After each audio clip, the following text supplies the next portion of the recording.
Tanse, good afternoon. I'm Creeson Agecoutay. Welcome to APTN National News.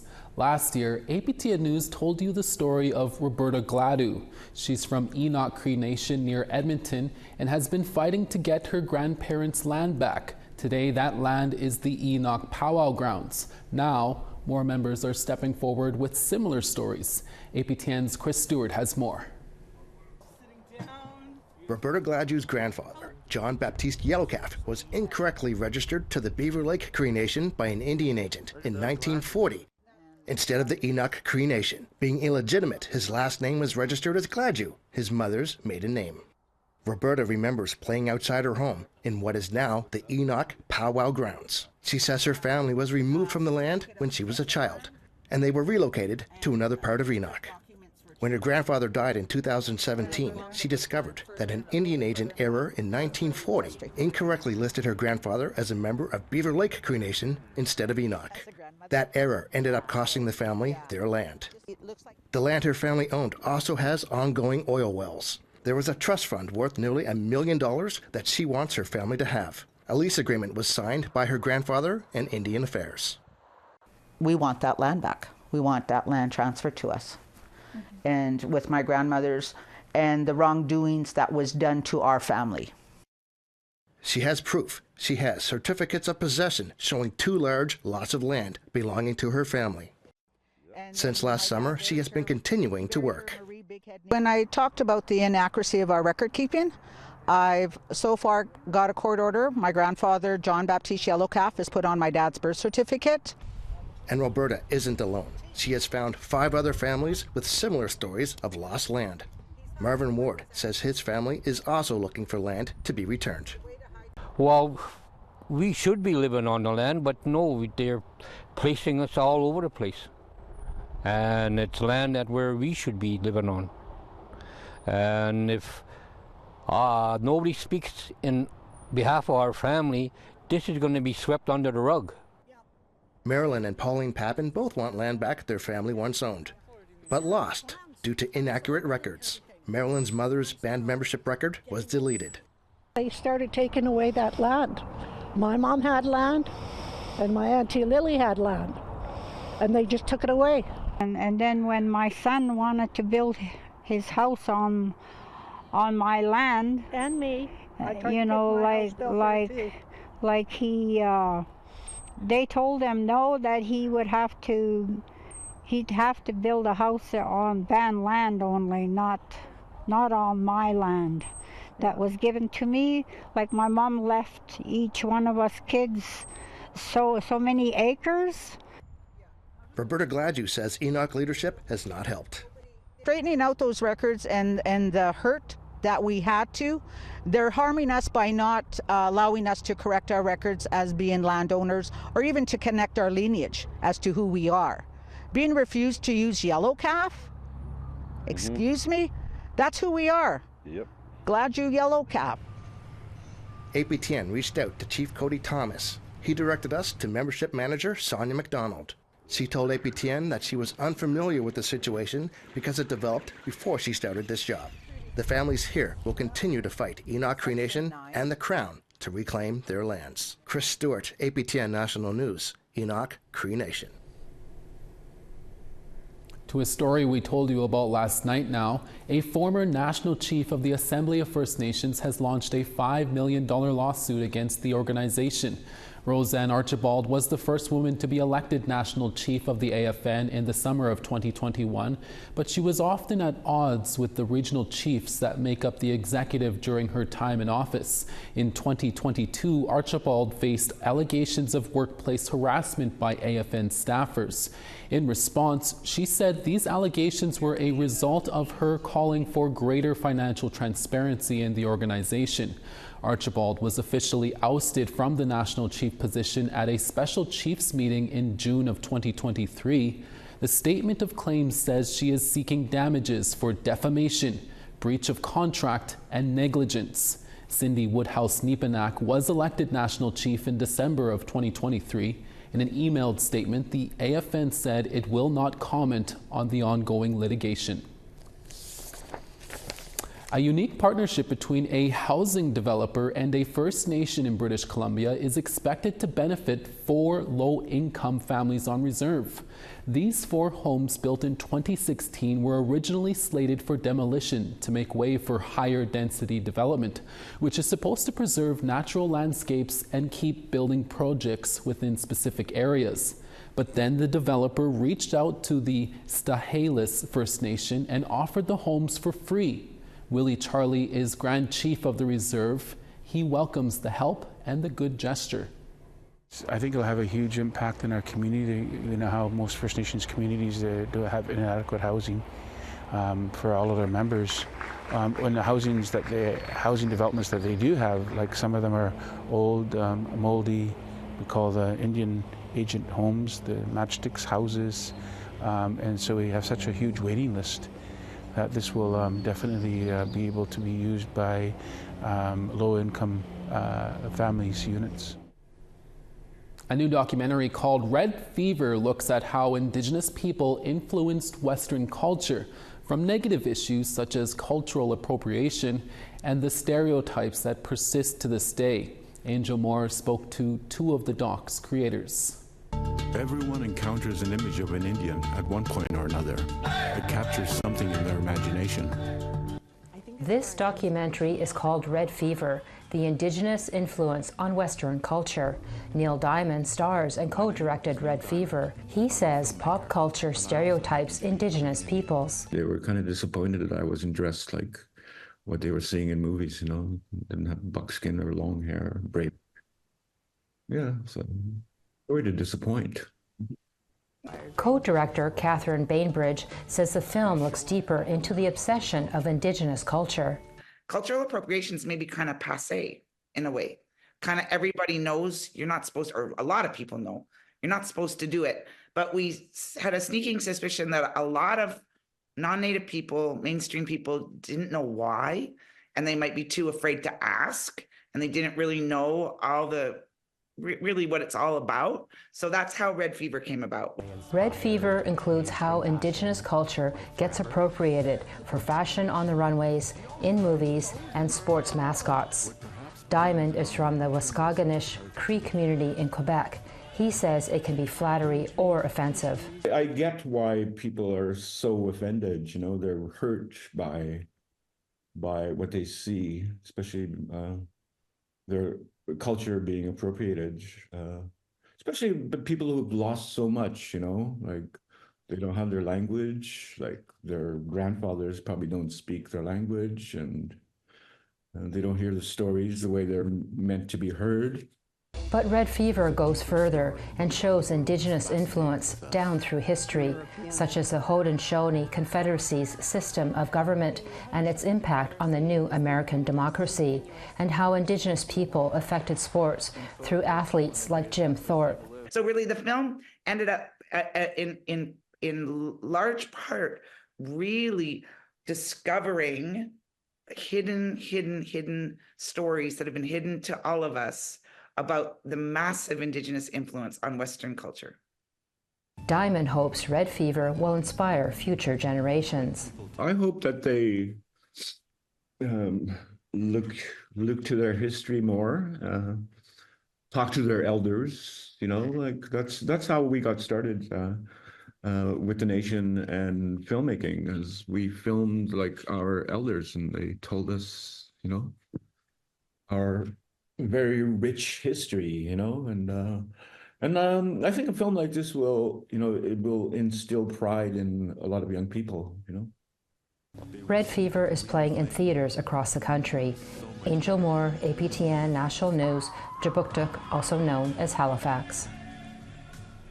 We're always looking for new story ideas or your feedback. Here's how you can get a hold of us. If you have a story you want to share, don't be shy. Send us an email to news@aptn.ca. To read and watch our stories you may have missed, go to aptnnews.ca. You can also find us online on your favorite social media sites, including TikTok, LinkedIn, and X. And you can watch this newscast anywhere, anytime on YouTube. Make sure to hit the follow APTN News button to join the conversation and see our latest stories. A group of Indigenous university graduates recently made history in Manitoba We'll tell you how when we come back in about 3 minutes. Stay with us.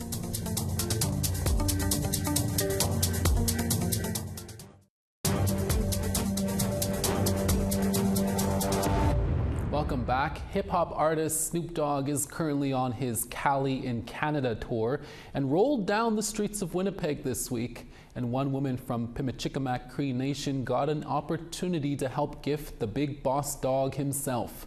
With more, here's T.R. Wheatley. Oh, that's so cool. Oh, I love how you did that. Brandy Boubier is seeing this custom artwork piece in person for the first time. A dear friend of mine, she was going to make it, and she was saying, like, I'm struggling with the design, and I feel like I'm not supposed to make this. Like, maybe, like, reach out to my friend Lisa. She does deadly work too. Despite the concert being 5 days away, Lisa Muswagan said she was up for the challenge. When I looked at it, at first she gave me like the letters like Snoop, and it had like a leaf on it, and I was like, if this is gonna go to Snoop Dogg, it has to be like really dope. Muswagan ended up giving it a 3D style, one that she says makes the medallion stand out in any kind of lighting. A lot of thoughtful thinking, like, hey, the hair has to be matted, his shirt will be shiny, like the mustache and the goatee has to be matted to kind of give it the hair feel. And so it was just kind of like a lot of strategy, very thoughtful process. So Snoop Dogg, wear this with pride because it comes from Winnipeg, Manitoba Treaty 1. Boubier did get the medallion to the artist. While it didn't make an appearance on the main stage, Muswagan remains grateful for the opportunity, reminiscing about her days as a teenager on the res, listening to the Dogfather. Never would have ever thought that I'd be something ever so awesome for that artist I was listening to then. Yeah. Inner child is happy. My inner Cross-Lake Lisa is happy. This type of beading isn't the first to make it into the hands of an artist.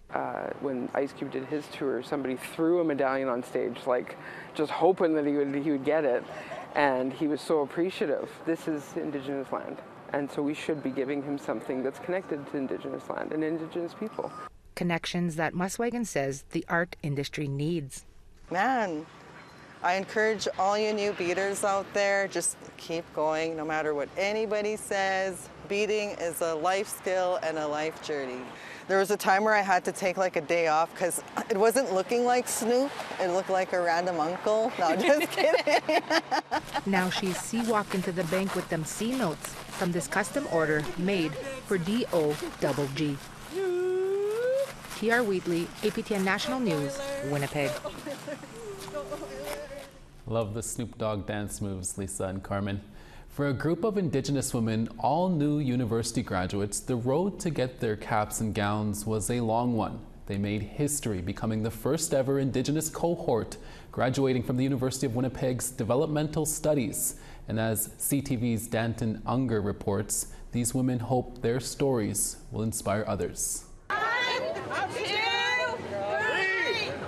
With the toss of the cap, this group of women are now officially graduates of the University of Winnipeg. I never thought I would feel this way, like to have a degree that I worked so hard for. The university partnered with the Indigenous Child Development Program Head Start, offering women in northern and rural communities a chance to return to school and get their degree. This group of women formed the first ever Indigenous cohort. They have paved the way on the very bumpy gravel road, and we've learned a lot together by working together. They have taught us just about as much as we've taught them. Vivian Scott, a Pemmican band counselor, says she jumped at the opportunity. We wanted something that was First Nation driven for First Nations people. It's an accomplishment she hopes will encourage others. I'm hoping that other First Nations Indigenous people see this, and I'm hoping that that they say, yeah, I can do it, because look at us, some of us are in our 50s.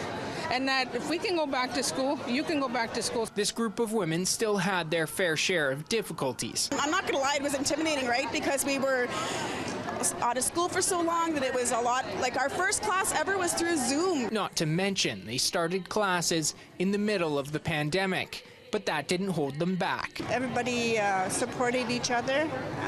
If somebody's struggling, we'd help each other out. Victoria Antonin from Lac Brochet a residential school survivor, is celebrating two things: graduating university and beating cancer. Last year I got sick with lymphoma. I had cancer. I went through treatment for 5 months. So I just finished in December. Degree in hand, her message to others: if you have a dream, follow it. You know, anything's possible. Danton Unger, CTV News, Winnipeg. Love to see it. Congratulations, ladies. Now to this week's web poll question. On our website, we ask, should the $5 treaty annuity be increased? Yes, no, unsure. Go to aptnnews.ca to have your say. A world-renowned water rights activist has been honored with a stamp by Canada Post. We'll tell you who when we return. Stick around.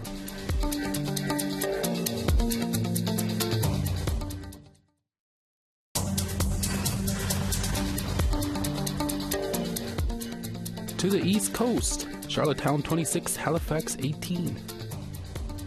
The Grand River 13, Kuujjuaq 11. St. Jovite 27, Saguenay 25. 26 in Toronto, Ottawa 27. 19 in Thunder Bay, Timmins 24. Puckatawagan 9, God's Lake 8. Winnipeg 14, Dauphin 15. Swift Current 9, Yorkton 12. Meadow Lake 13, Stony Rapids 10. Northern Alberta, Peace River 11, Fort McMurray 10. Lethbridge 25, rain, Medicine Hat 6. Tofino 11, Kamloops 12 with sun. Dees Lake 8, Smithers 9. Beaver Creek 22, Watson Lake 13. Yellowknife 13, Norman Wells 14. Fort McPherson 7, Colville Lake 13. Baker Lake 8, Cambridge Bay 3. Iqaluit 3, Arctic Bay 4. The SGI Summer Solstice Speaker Series recently wrapped up in Regina, Saskatchewan. The event featured all kinds of Indigenous performances, including a talented Métis duo from Manitoba. And as CTV's Nelson Bird reports, the audience was treated to an unforgettable performance.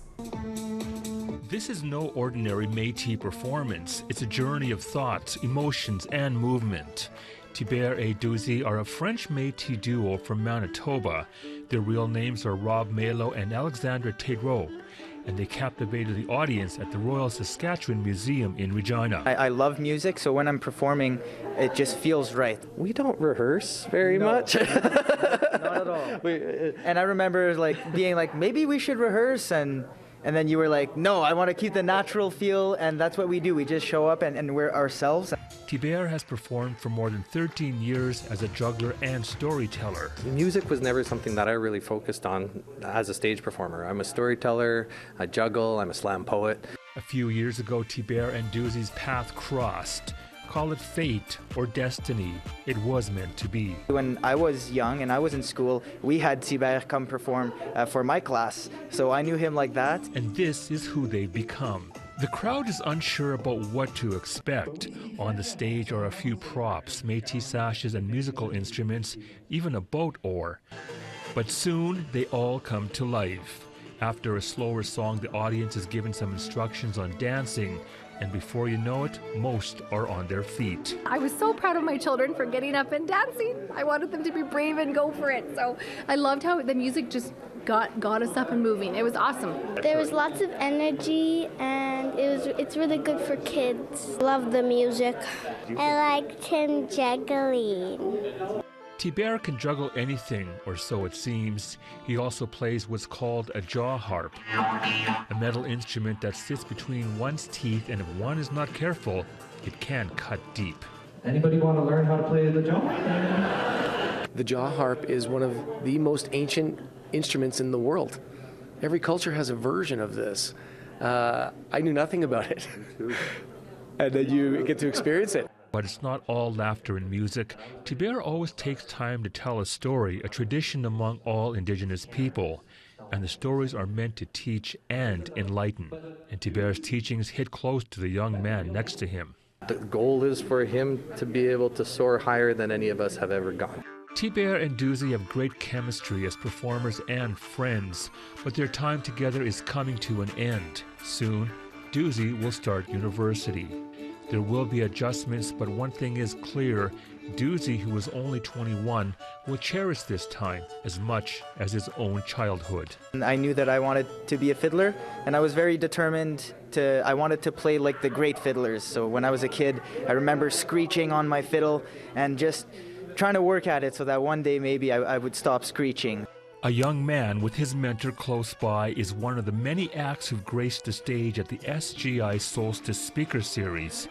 This marks the end of the third year for the series, but the latest news, it will be back for at least another year.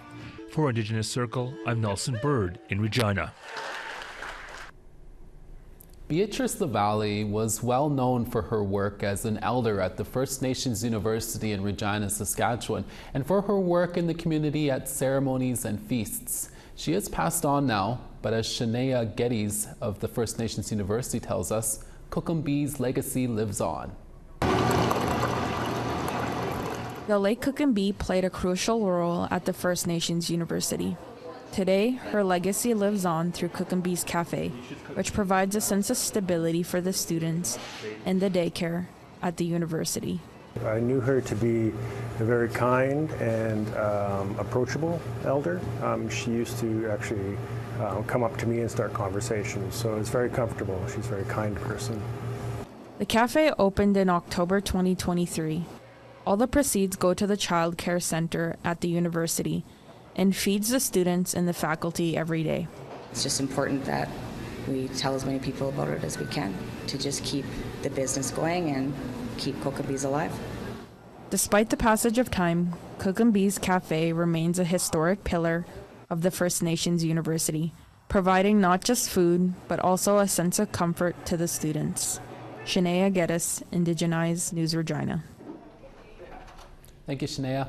A world-renowned water rights activist has been honored with a stamp by Canada Post. The Crown Corporation held a ceremony in Thunder Bay on Tuesday to unveil the stamp of Anishinaabe elder Josephine Mandamin. Mandamin co-founded the Mother Earth Water Walk movement to promote water rights for Indigenous communities. Known as Grandmother Water Walker, Mandamin trekked more than 25,000 kilometers to draw attention to issues of water pollution and environmental degradation in the Great Lakes and on First Nations reserves across the country. Mandamin was born in 1942 on the Wickwimacong unceded territory in Manitoulin Island. She passed away in 2019. This is the second stamp released this month to honor National Indigenous Peoples Day. A stamp with Enoch Sinner filmmaker Elisapi was unveiled last week. A stamp honoring Métis artist and environmentalist Christy Belcourt will be unveiled next week. And that's your midday national newscast for this Wednesday, June 19th. We'll be back again with more brand new stories in your evening newscast in a few hours. Hi, miigwech, masicho. Thank you for watching.